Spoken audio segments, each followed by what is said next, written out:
In this exercise, we're going to go ahead and continue filling out all the information, but I want to point out something to you. If you take a look at sales report in November 2007, if you take a look at our example, you'll notice that they look a lot different. Okay, they're a lot bigger, they're bolder, they're taking up a lot more space horizontally, and that's actually something that we're going to look at in just a few exercises. But I just wanted to point that out to you. You can go in and you can type in information, and then you can go back later and format it and make it look just how you want. Now with the rest of this, I really don't care about the actual positions, so I'm going to go ahead and do B4, and that's where I'll start with product ID. But for the rest of this stuff, I'm not going to be bouncing back and forth here because it doesn't really matter. So we'll go ahead and B4, and I'll put product ID and hit enter. You can also, by the way, if you hit enter, you will go down to the next cell below, and if you hit tab, you'll go to the right. So if I do description here, and then I hit the tab key, that moves me. Every time I hit it, it moves me to the next cell to the right. So we type QTY for quantity, tab again, unit cost, tab again, and total. Now notice in all these cases, again, things do not look pretty, and product ID is kind of getting cut off right there. Description is bleeding over into the next column here. None of that matters, though. I'm going to go in later on, and I'm going to fix all that. Right now, we just want to get all the information entered in. 100203 is a value that we've picked for that. Hit tab, and we're going to go whiz, bang, fuzzy, wuzzies. Okay, we'll tab all the way over here to quantity, and I'm going to enter 245.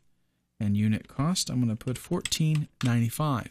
Now, you'll remember that the total value was calculated for me.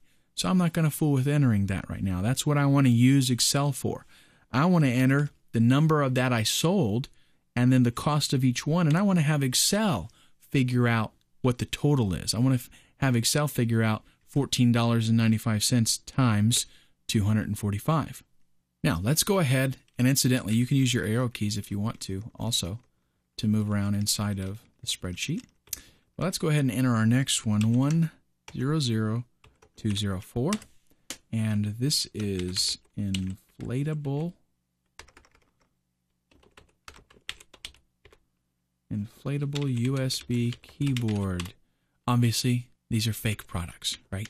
And we'll tab over again to quantity here, 445 and 12.95. Now, you will notice one thing over here on our sample file. All these product ID numbers are sequential.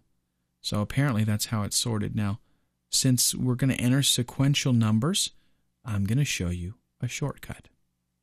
If you take a number that has like a value that's incremented, and it's obvious that you can see that it's just been incremented by 1 here, and you want to have Excel do some automatic magic for you, it's very easy to do. Select both the cells. You only need 2 in order to do this. Okay, notice with them both highlighted, in the lower right-hand corner, there's this little square. Okay, and if I hover my cursor over that, I get a plus sign. This is for adding things. Well, if I click and drag with those selected, and I drag downward, notice that now it says 205, 206, 207, all the way down we'll go to 209. And when I release the mouse button, look at that, it fills in all the values for me. So in order again to do that, you have to select at least 2 cells that have an incremental value, and then Excel will go in there and do its little magic for you. Now what I want you to do is go ahead and fill out the information up to this point. I'm going to fast forward the video right now because you don't need to watch me type all of this. And then I'll catch up with you in just a minute, and then I want to have you enter the same information in, okay? I'll be right back. All right, I have got all that information entered in. I want you to go ahead, pause the video if you need to so that you can see everything that I've got going on here.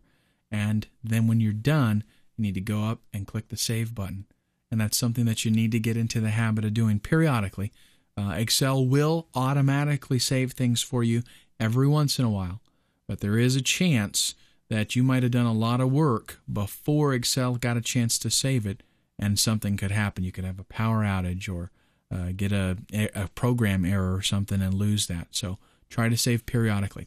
Go ahead and pause the video now, enter in all the information that you see here, and in the next exercise, we're going to talk a little bit about formatting and laying all this out so that it looks real pretty.